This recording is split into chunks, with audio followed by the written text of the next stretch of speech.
Good afternoon, everyone. I'd like to thank you all for taking time out of your busy schedule to join us for the webinar today.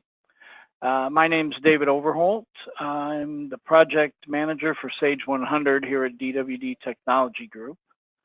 And we are a Sage 100 partner. We're based in Indiana, but we provide Sage 100 support services to companies throughout the Midwest.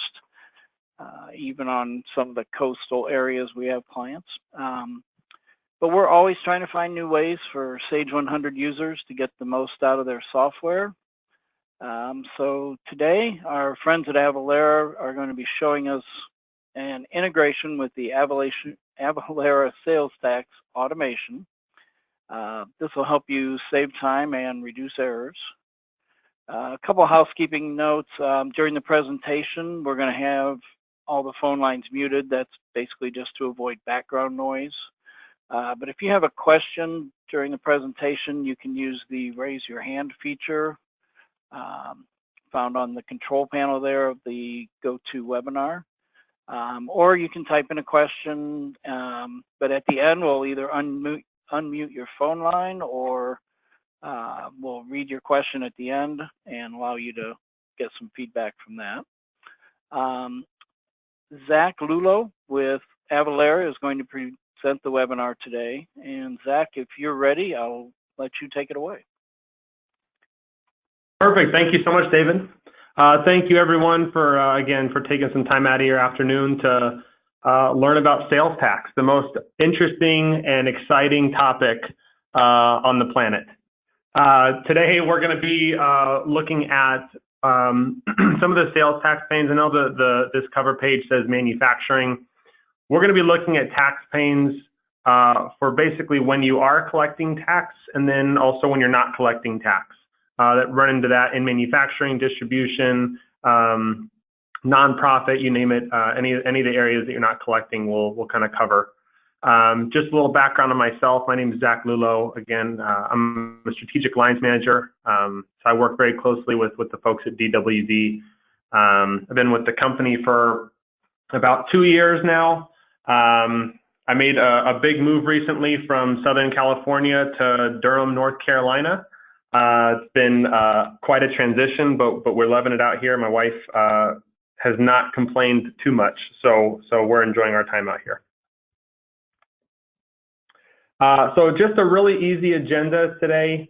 We're just going to be covering kind of some key tax pains that we've identified in these areas, and then talk about what Avalara does, and then leave room for questions. So not a huge agenda. So the very beginning, I mean, if you're looking at talking about tax pain, if you're not collecting tax, then where's the tax pain? If you're a manufacturer, if you're in distribution, if you're in nonprofit, I don't collect tax, so I don't have tax pain. But if you have any sort of direct sales, any piece that you are taxing, the government is making all these new rules to get those tax dollars from you. This first slide just shows where tax dollars come for the state. And you're looking at this, almost 50%, almost half of the revenue from states comes from sales tax dollars. So if you don't have tax pain now, it's likely that the government will find a way to make it painful for you in the future so that they can bring some more money in. But I don't have any tax pain. I don't have any problem because I don't collect. That may be true, but if you're not collecting tax for every transaction that you sell, i.e. you're selling to other businesses, you have to have the proof that you're not collecting. So if an auditor walks in, instead of demanding to see your tax returns, they need to be looking at your exemption certificates to make sure that all of those are up to date. So there's still a huge manual process for every single transaction to make sure that you are covered and you're staying compliant. So when you are talking about the actual calculation. This is if you don't have the exemption certificate, if you are just calculating that tax, it's not just Googling what is the tax rate in North Carolina, what is the tax rate in California. It is, there are many different scenarios, and every different product and every different state, there's going to be different rules for almost everything. I think that's a common misconception where you can just assume that the sales tax percentage is just a blanket number that goes across the whole state, or a specific product. If you're selling toothbrushes, a toothbrush is taxed at X percentage across the country. It's just not the case. So there's a lot of different variables that go into this. So the very first thing is just understanding Nexus. So a Nexus basically is the obligation to collect and remit sales tax in that state. So you may have Nexus in some states, you may not have Nexus in some states. But this has been the news lately. So if you're not familiar with the term Nexus, or what's been going on, basically in 1992 there was a court case, North Dakota versus Quill Corp, and they decided that the definition of how you get Nexus is a substantial physical presence. So that's kind of broad. All the states kind of took that for whatever they thought that might mean, and that's physical presence historically meant a storefront, or if you have any employees in that state, or if you're housing inventory in that state. Think anything actually physically there. And this graphic kind of shows a couple of the examples.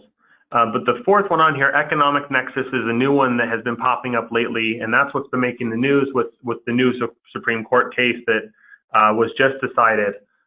South Dakota versus Wayfair. The Dakotas are the ones that are causing all the problems. So you can chat with them if you're upset about this. But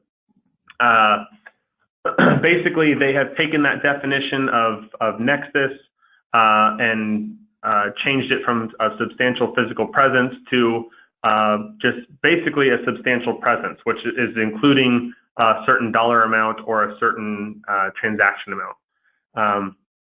So we'll get into that a little bit later. There might be, oh, that's my next slide. That's perfect.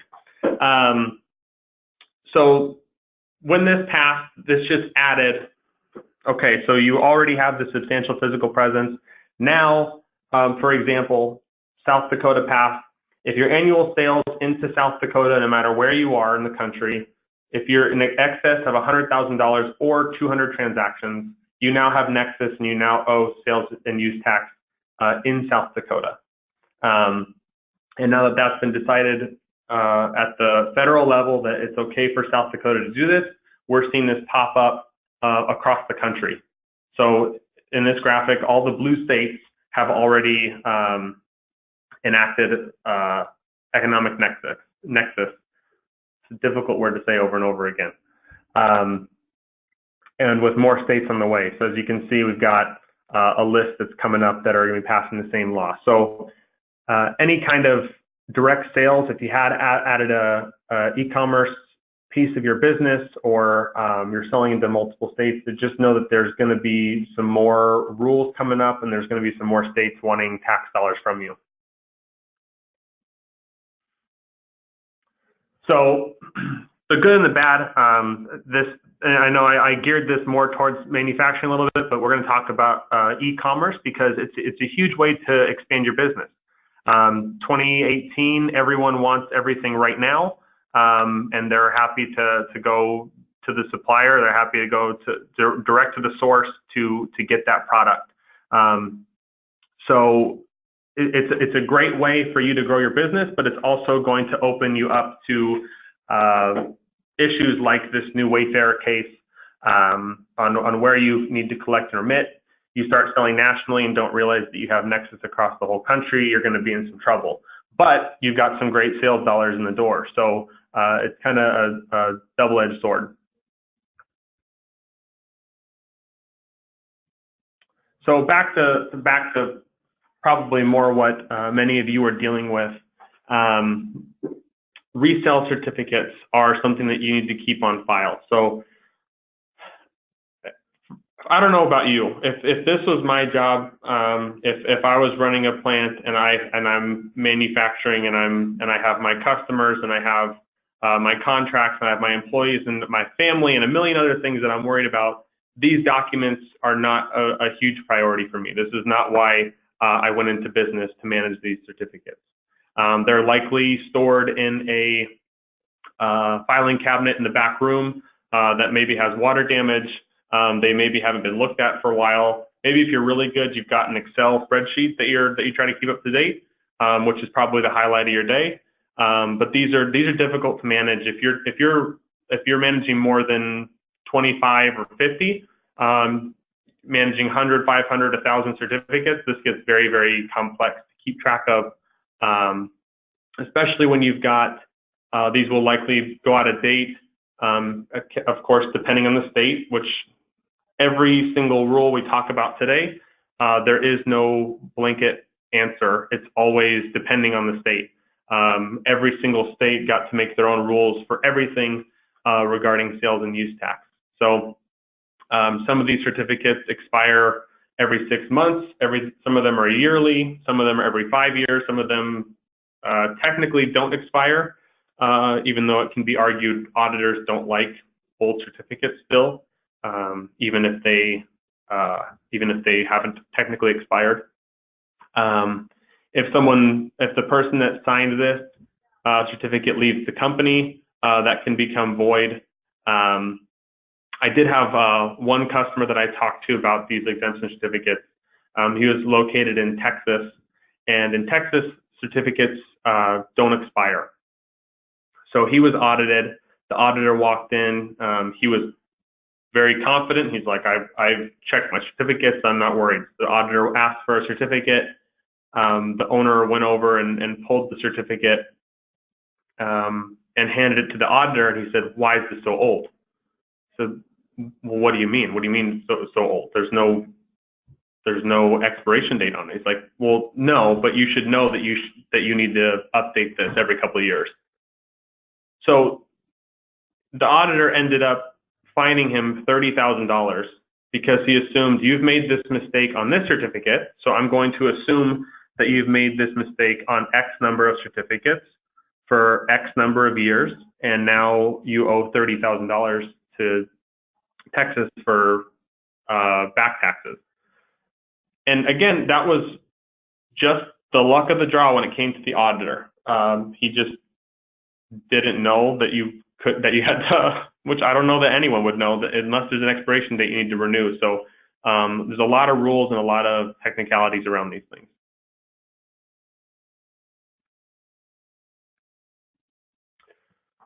So on top of all of this, this is just making sure that you are collecting when you need to collect, and when you are collecting, you're getting the right amount and you're collecting the right places.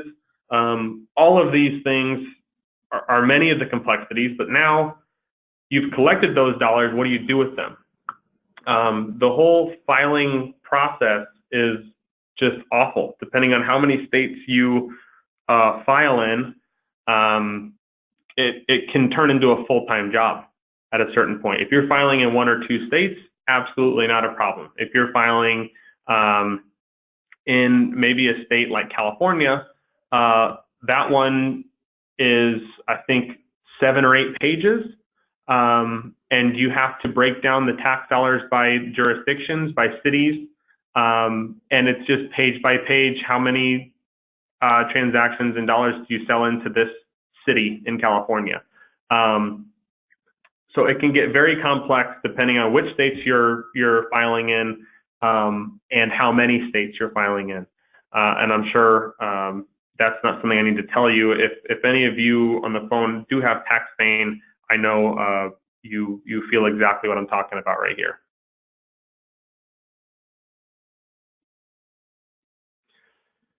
And now you're done. You've done everything. You've collected. You've got your exemption certificates. You've filed your return. Now you get audited.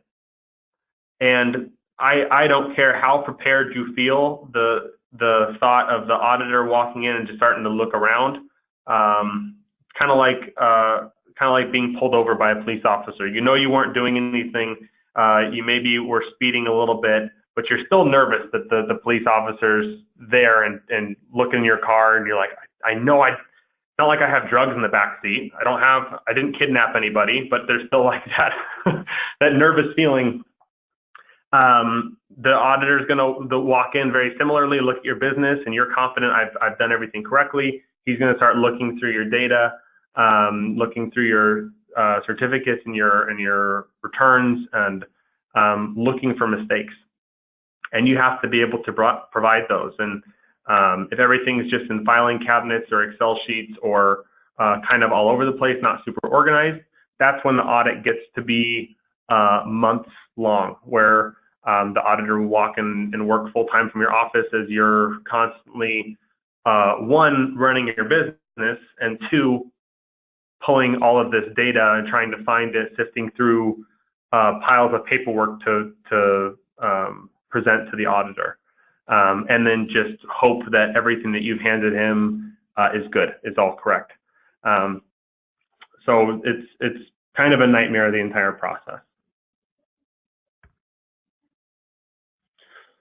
So that entire process that we just talked about, the Aberdeen Research Group did, and Wakefield Research did a study, and just across all different sizes of companies, for this headache of a process, the average company will pay between $67,000 and $400,000 for compliance. Just the manual process, trying to figure out all of these different technicalities and thing on top of it. On top of that, they asked CFOs how confident they were that an auditor would not find a mistake. How confident are you and your team that no mistakes have been made? 75% said it would be likely that the auditor would find a mistake. So not great odds that only a quarter of the CFOs were confident in their team and confident in the research they did, that they were staying on top and they were staying compliant. And then there's the whole thing about getting audited. May be a big deal, might be a big fear of yours. We have found that the average audit is $50,000. So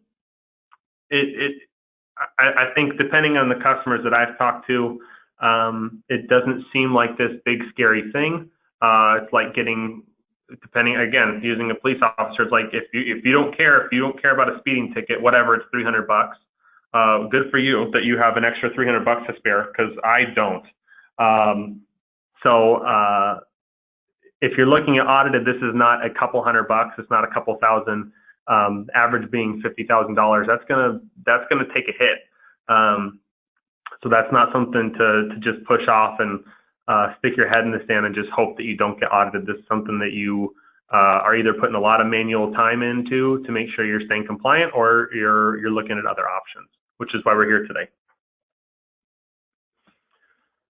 So that is all of the tax mumbo jumbo jargon that I'm going to throw at you today. Hopefully you're all still awake. When I started at Avalara, they basically locked us in a room for a full work week and did our sales training, which was basically the entire history of sales tax, which was not my favorite week at the office, as you can imagine. So I try to condense as much of the mumbo jumbo so that we're not getting too deep into it. But so we kind of hit the surface of it, looked at some of the pain. Now we're going to dig into what Avalara can do to help outsource that pain. So if you're thinking about Nexus, as we covered, there's so many different ways to get Nexus. You have to understand where you have Nexus. Once you have it, you have to register in that state. Hey, California, I'm going to be collecting and remitting in your state now. Here's a heads up. And now you're obligated to file a return. Even if that's a zero return, you have to file that. When you do get Nexus in a state with Avalara, all you do is click a button, open the console and say, I'm selling into California now, and boom, you're now collecting. There's not going into the California website and finding out all of the tax rates and all of the cities and all of the products and making sure that everything is lined up. This is literally, I'm now collecting in California. Click the button, Avalara does the rest. When it comes to exemption certificates, we talked about how you got them in a filing cabinet, maybe an Excel spreadsheet, some way of organizing those. Avalara, we've got a tool called Cert Capture that completely automates that process. You can store the PDF copy of the certificate in the cloud, get that all set up, and then put the burden on your customer. So when that certificate starts going out of date, Cert Capture will actually send an email to the customer alerting them they need to update their certificate. They can go in and fill the template out, upload that right back into your Cert Capture tool, and without you really even being aware that it's happening, your certificates are staying up to date. E-commerce. So a lot of you folks are running Sage 100 and you're either recently added an e-commerce card or thinking about it or anything about e-commerce, looking at all the different options. I know there's a lot of good options out there when it comes to e-commerce cards. Avalara has over 600 different integrations across all the different ecosystems. So we give you a lot of flexibility there. Today we're talking about Sage 100, but you look down the line and you want to add whatever it is, Shopify, Magento, BigCommerce, any of the big guys that are out there, we've got a pre-built integration to be able to help you with that. Audit readiness. So when that auditor walks in the door, instead of freaking out and just hoping everything's up to date, you can simply go onto your console, onto your Cert Capture and onto AvaTax, print out your returns, print out your certificates. They're in the system, you know that they're up to date. They're easy to find. You hand them to the auditor within minutes. This will typically make for a much faster audit because you're looking in a computer database instead of a filing cabinet. And you will be more confident because you know that it's up to date. And then to finish the full circle of automation, Avalara can outsource the filing and remittance of the returns. So we are able to look at where you owe tax, how much you or where you need to collect tax, what the tax rate is, what if you have a certificate on file to not collect that tax. Have all that information ready for you in the cloud, and then send all of those dollars off to the governing offices on behalf of your business. So this is just a nice little graphic of what we just talked about here. So Cert Capture, that first tool, manages the exemption certificate. So as I said, you upload your certificates as they start going out of date. It communicates directly with your customers to make sure those are staying up to date. And then Cert Capture and AvaTax work in tandem. When that transaction comes through, the first question that the system will ask is, do I have a certificate on file? If the answer is yes, you do, then you don't collect tax. Boom, you're done. If the answer is no, you don't have a certificate on file, or the certificate you have on file is out of date, you're then moving to the next step of AvaTax. Now, what do I need to collect on this transaction? And that'll run through again. What is the product? What state is it going to? Where's it coming from? All the different variables that make up that tax rate, and spit that out in less than a second. And like I said, once the lump sum has been collected, your tax dollars, Avalara can outsource those returns and send those off to the governing offices. And then kind of on the flip side, as the government changes all of these rules, which tax rates can change for any reason, anytime, when those rules are updated, they're updated in the cloud in Avalara in real time. So we've got a team of about 50 people, and their sole purpose is to keep these tax rates up to date. So they're just staying on top of what the government is doing, where rates are changing, and making sure that your system is staying up to date.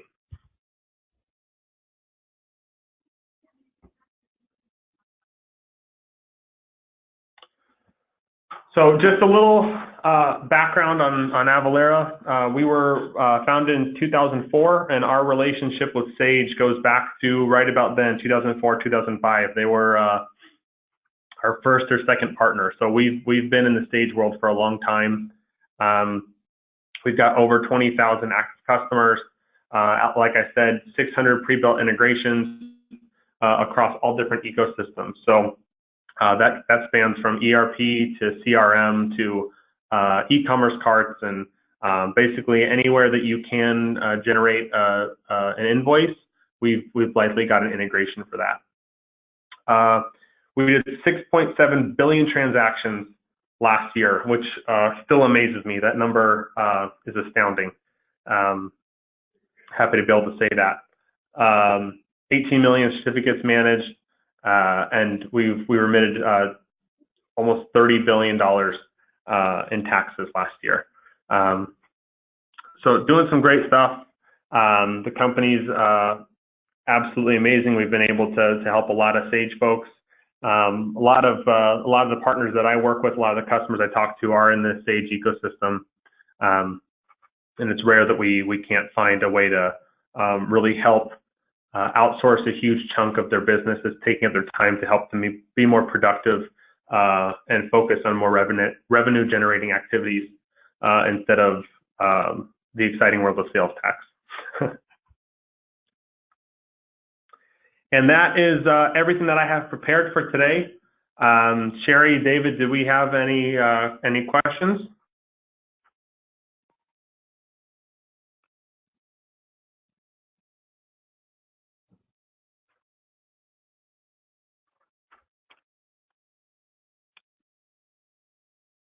Sherry?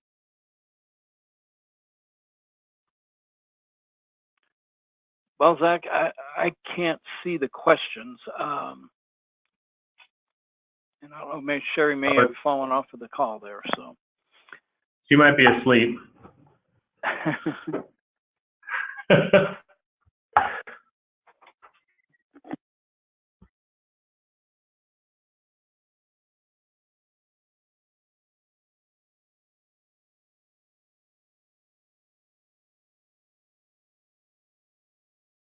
I can actually walk down and check on her. Give me just a minute. Okay. And I wish I had, I think Sherry has the power of mute and unmute. I'm not seeing that on my control panel. So we'll just wait a moment for her to join back in.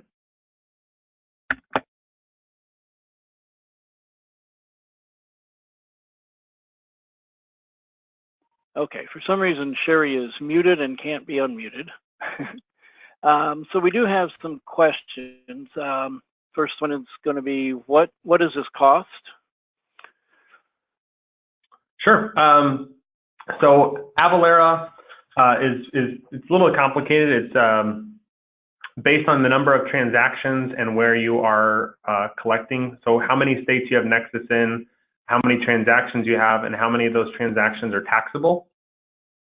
So it typically ends up being a custom quote. I believe our average price right now across all of our different connectors is about $15,000. I believe Sage is less than that though. So I think that's more in the $8,000 to $10,000 range. But again, that's going to depend on a lot of variables in your business.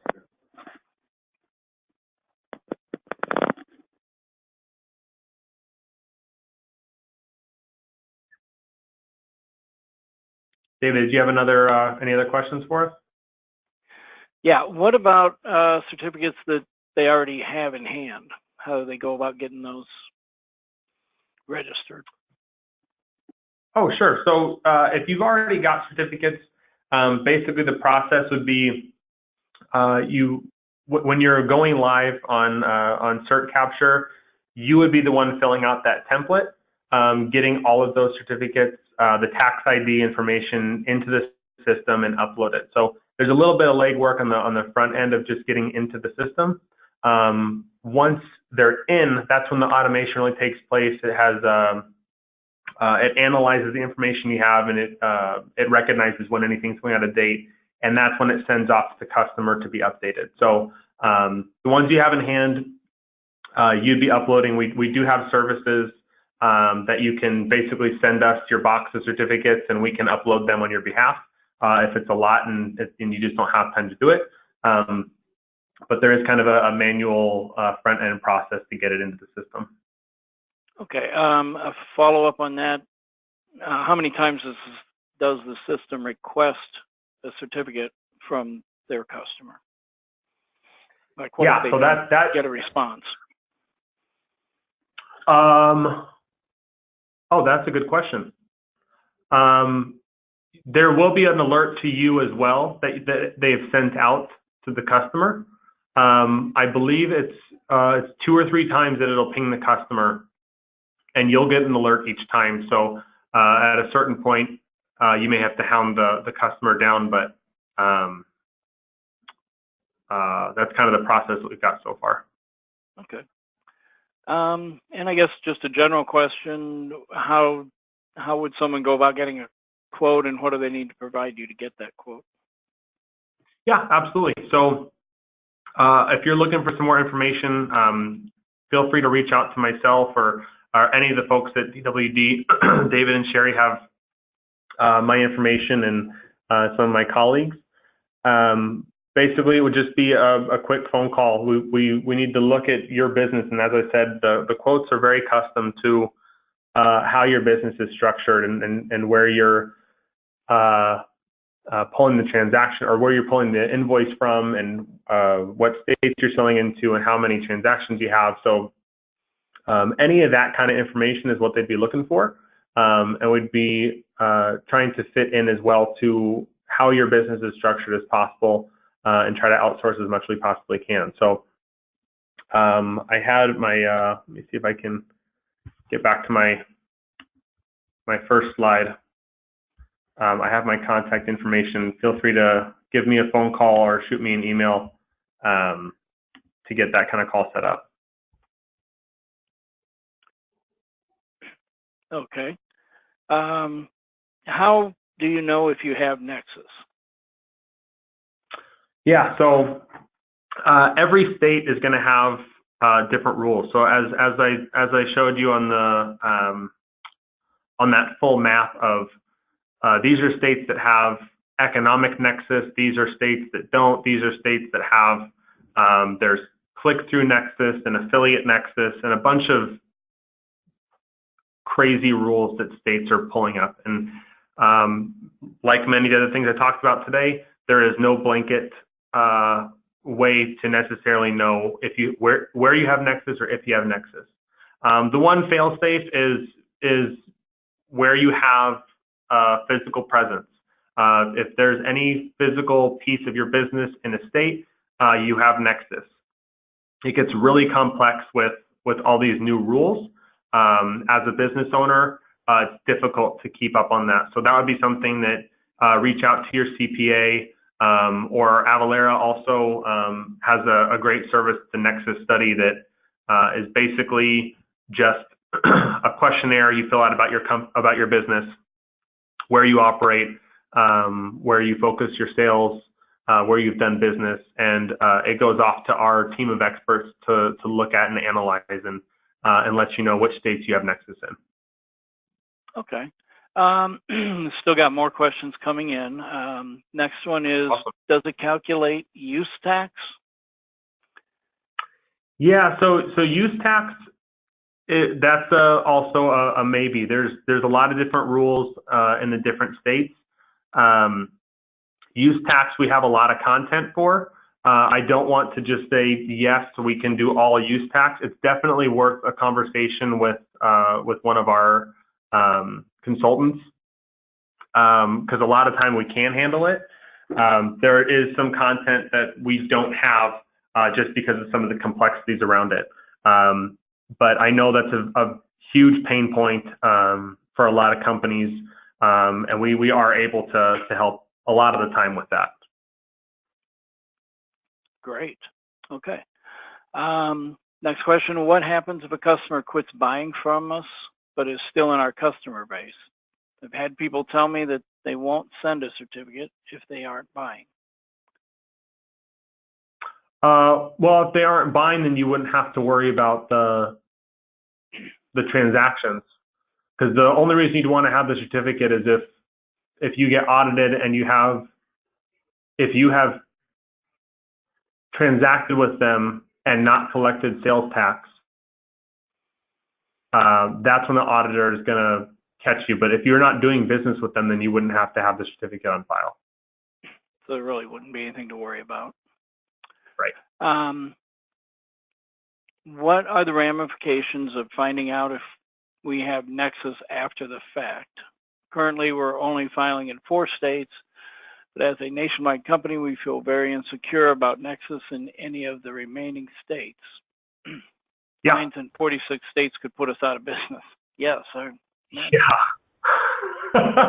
So delicately that'd be the answer. Avalara also has a service. We will basically go up to bat for you and anonymously negotiate. Basically, go in and let the states know, hey, we know of a company that should have filed in your state years ago. They weren't aware. They're just now about to register. So they'll do the whole negotiation before they reveal who you are. It's an amazing program that we have, and we're able to really get it from, okay, now you owe 10 years worth of taxes in 47 states, down to, well, how about you just register now and we'll just be forward looking.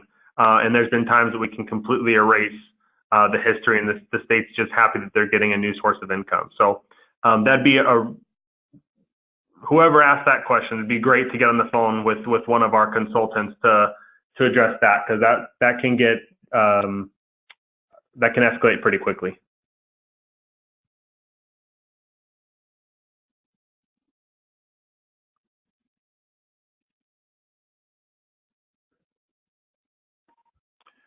Okay, that's all the questions on our list. We noticed, Laura, you have your hand raised. We can unmute you if you have a specific question. Go ahead if you have one you want to ask. And you are unmuted now. If you have anything, Laura, or if you've already typed in your question, that's fine.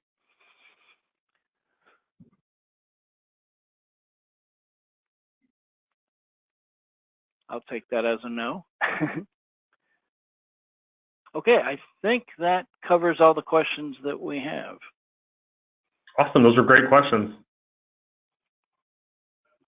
Well, thank you very much, Zach. I appreciate the presentation. I want to thank everyone else for your time today. And as always, if you have any follow-up questions you think of after the webinar, feel free to reach out to Zach, or go ahead and reach out to me. It's David Overholt at DWD. Our 800 number is 800-232-8913, or my email address is D as in David, Overholt, OVERHOLT, at DWD Tech Group. That's DWDTECHGROUP.com. And again, thanks everyone for your time. Have a great day. Awesome. Thanks, Zach. Thanks, David. Thanks, everyone.